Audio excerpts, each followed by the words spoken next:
હું પ્રીતિશા પટેલ પ્રિતાશ આપ સૌ સમક્ષ માતૃત્વ દિવસના અનુસંધાનમાં એક આસ્થાભરી ગાથા રજૂ કરું છું. જન્મદાત્રી માટે કોઈ એક દિવસ ના હોય. આપણા જીવનની પળે પળ એની ઋણી હોય છે. આમ તો મારા મમ્મી સાથે ઘણા બધા મધુર સંસ્મરણો સંકળાયેલા છે, પરંતુ સમય મર્યાદાના લીધે એક નાનકડો પ્રસંગ વર્ણવું છું.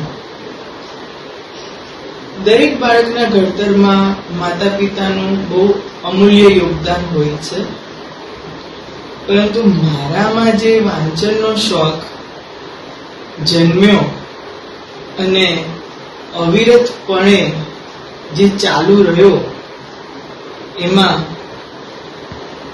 એ શોખને જન્મ આપનાર અધિદાત્રી મારા મમ્મી છે. મને યાદ છે કે હું જ્યારે 5મા ધોરણમાં ભણતી હતી એ વખતે પપ્પા લાઇબ્રેરીમાંથી બુક લાવેલા, હરકિશન મહેતાની નવલકથા અમીર અલી ખાનના પીળા રૂમાલની કાંઠ, એ મમ્મી વાંચતા હતા અને એમને કીધું કશું વાંચવું નથી, ભણવું નથી, તો તું વાર્તા વાંચે.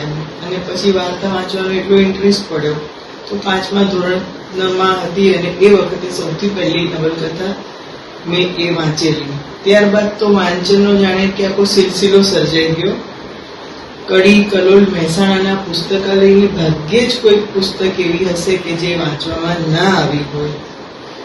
પરિણામે સાહિત્યમાં અને લખવામાં રુચિ ઊભી થઈ.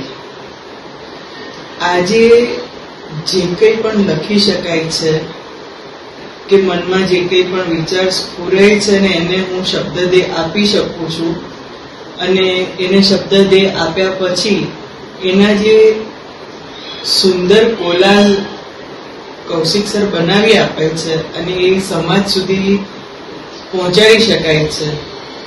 તો આ બધાના પાયામાં જે મારી મમ્મીએ મારામાં આરોપ્યું વાંચન પ્રત્યેનો લગાવ, એ છે. મારી મમ્મી હાલની તારીખમાં પણ નિયમિતપણે અખબાર, મેગેઝિન, નવલકથા, ધાર્મિક પુસ્તકો વાંચતી રહે છે. અને માતૃવંદનાના આ દિવસે જો હું મારા મમ્મીનો ઋણ સ્વીકાર ના કરું આટલો સમૃદ્ધ વારસો આપવા બદલ, તો એ યોગ્ય ના જણાય. સાહિત્ય સંગીતનું વિશ્વના પ્રણેતા શ્રી કૌશિકભાઈ શાહ તથા ફિલિંગ્સ ગ્લોબલ મીડિયાના સંચાલક શ્રી અતુલભાઈ શાહના ખૂબ ખૂબ ઋણ સ્વીકાર સાથે વિરમું છું. ધન્યવાદ.